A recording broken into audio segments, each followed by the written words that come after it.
Hello everyone, my name is Jane and welcome to me reacting to my 5-star predictions. I'm really excited to do this video. I've been waiting for a long time because basically today I want to react to my 2021 5-star predictions. We are getting really close to 2022, so I do want to wrap a few things up, and I thought that it will be really fun to react and to see if I was right about my predictions. And if you ask me, I do think I was pretty wrong, at least for most of them. I released this video on March 24. It was really in the beginning of my YouTube channel, and I remember that back then I was giving a 5-star prediction to every book that just sounded interesting to me. And if you are not new to my channel, you know that I almost didn't had any 5-star rates this year, but I do want to see if the books that I thought that going to be 5 stars will be at least 4 stars, or books that I overall did enjoy from. I just think it's going to be really fun. I was waiting to do this video for a while, and I'm really excited that it's finally time to react to my 5-star predictions.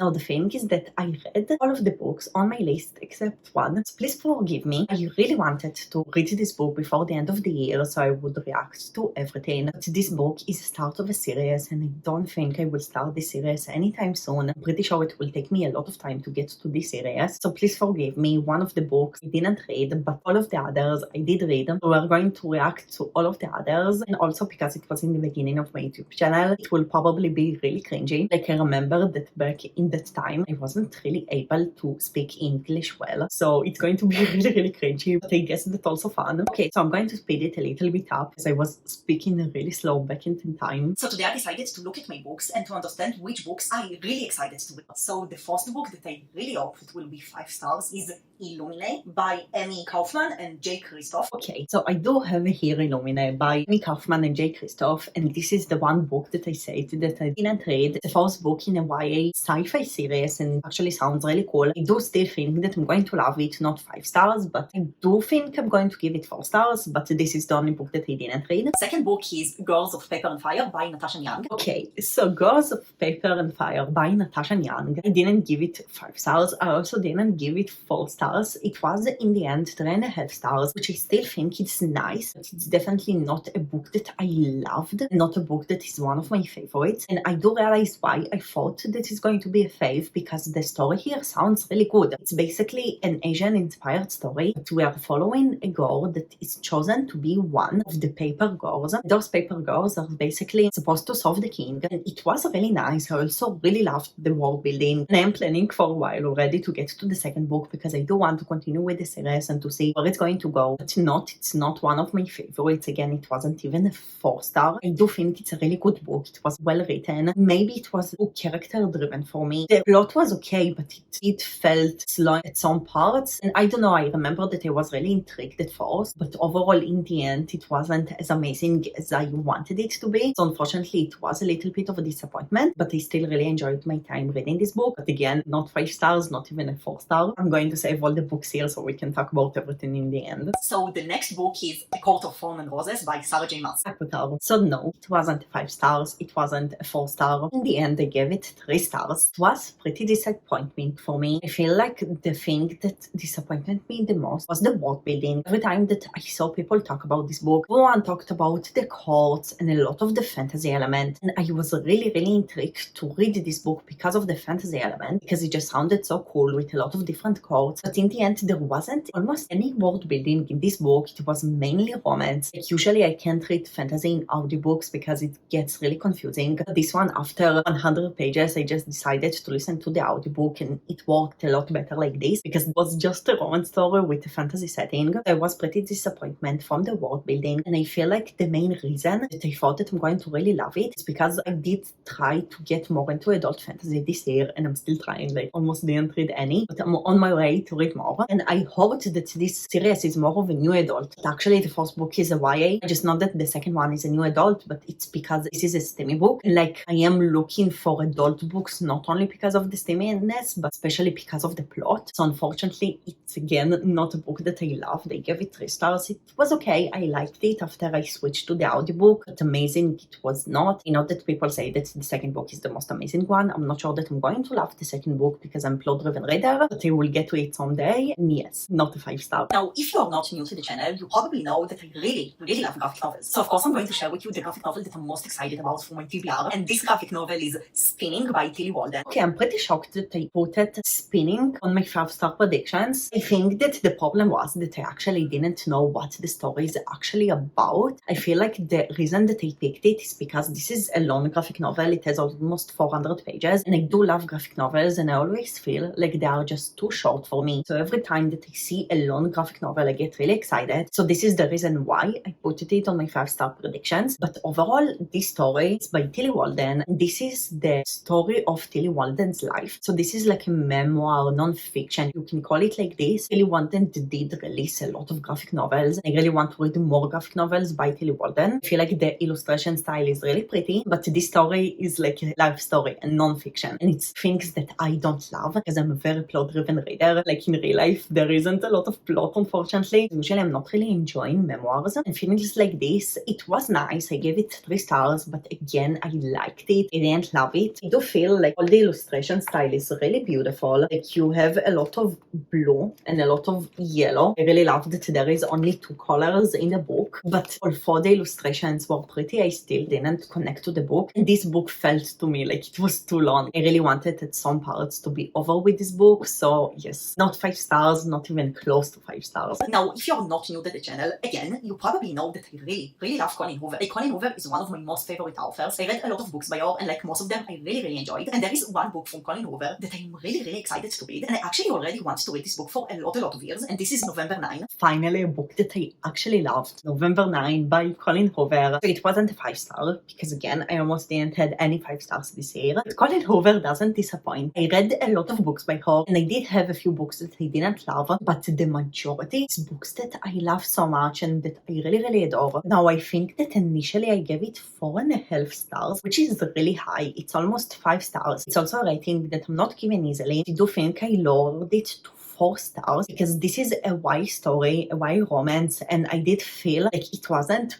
perfect as the other books of Colleen Hoover, and I actually did find out that this is one of the first books she have ever released, so it's pretty logical that the quality is like less than the books that she is writing now, but I still really loved it. 4 stars is still an amazing rating, and I do feel like this book is really good. I read it in an ebook, but I got a physical copy because I loved it so much, and I just love Colleen Hoover. Like, I feel that this is the most accurate 5-star prediction that I had so far because it's Colleen Hoover. I love Colleen Hoover so much. So yes, not 5 stars, but 4 stars. And I really enjoyed it, so I love Colleen Hoover. The next book is Red, White and Royal Blue by Casey McQuinton. So I knew that Red, White and Royal Blue was on my 5-star prediction list, and I forgot about it. So I gave this book 2 stars. And I know that everyone adored this book so much, and everyone loved this book so much. And I can get why. Like, I don't think that the book is bad. I also think that the writing is pretty good. Like, the writing style and everything is really good. Like, I do feel like it's a good book. I get why people love it, but honestly, I don't get why it's so hyped up. But again, it's my personal opinion, and the reason that I gave it 2 stars is because I also didn't connect to the characters at all. I don't remember which one of the guys, but one of the main characters, I didn't like him at all. I think the British guy, but again, I'm not sure. But the main reason is because, yes, it's a character-driven story, and I do enjoy character-driven stories less, but aside from the characters, also the plot itself was too confusing to me. And I realized on myself that I really love plots with a straight plot line. I mean a plot with some kind of structure, and I don't love when the plot feels just too messy for me. And I really felt this way for this book. I just felt like the whole plot was really messy. I did enjoy, I think, the last 10% of the book because there was more plot and more action, but except the action and the fast pace, just the structure of the plot was so confusing. Like, I didn't felt like we are moving forward with the plot. It just felt like the plot was too confusing, too out of place. Everything just was without any structure. And again, it's my personal opinion and what I felt from this book. But definitely it wasn't a 5-star. It's one of my biggest disappointments from 2021. I was really disappointed from this book because I did thought that I'm really going to love it. It's a romance, it just looks like a really fun story. But yes, unfortunately, I also didn't connect to the characters, and the plot was the biggest thing that was a problem for me. I just didn't love the whole messiness of the plot, that I didn't really felt like I'm moving forward with the plot. So unfortunately, it was a big disappointment, and obviously not the 5 stars. The next book is the second book from a series that I started to read this year, and this is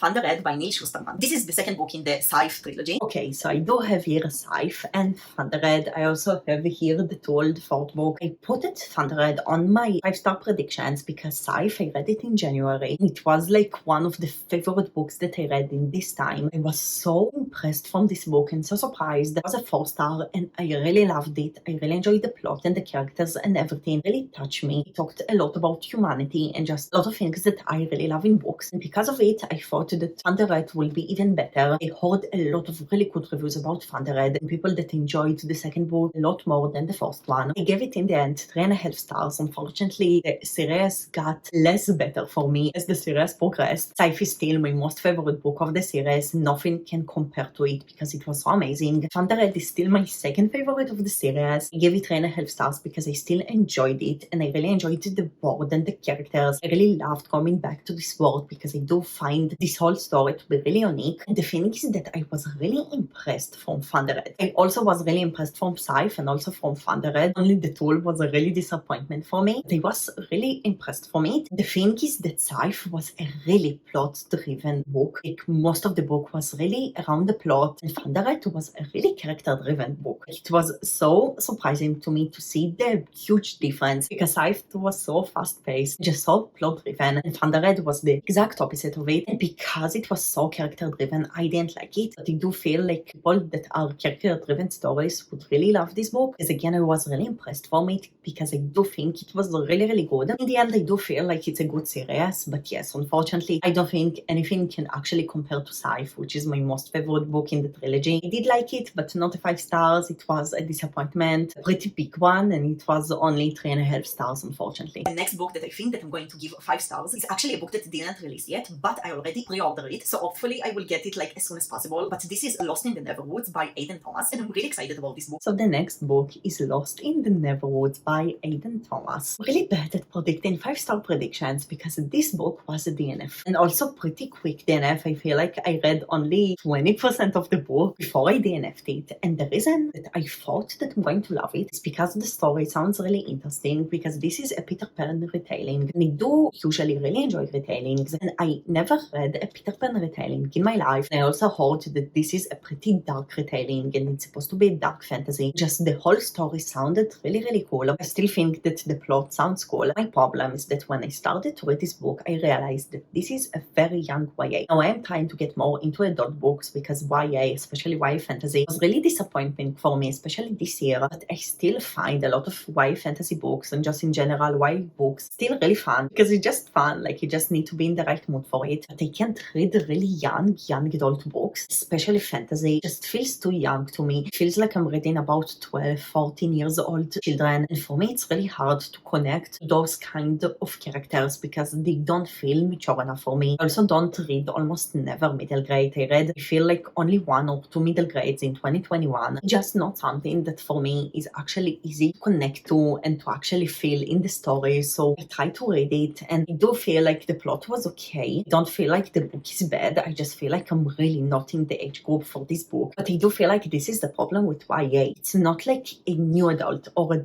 middle grade that you more or less know what you're going to get. YA is so wide with the range of ages that when you buy a YA book, you don't actually know if it's a mature YA or a young YA. Unfortunately, it was really young and I didn't know it because you can't actually know it unless you read a lot of reviews about it. And because I pre-ordered it, I didn't saw a lot of reviews about it in that time. So unfortunately, it just wasn't mature enough for me. This is the reason that I DNF'd it. So this is all of my 5-star predictions.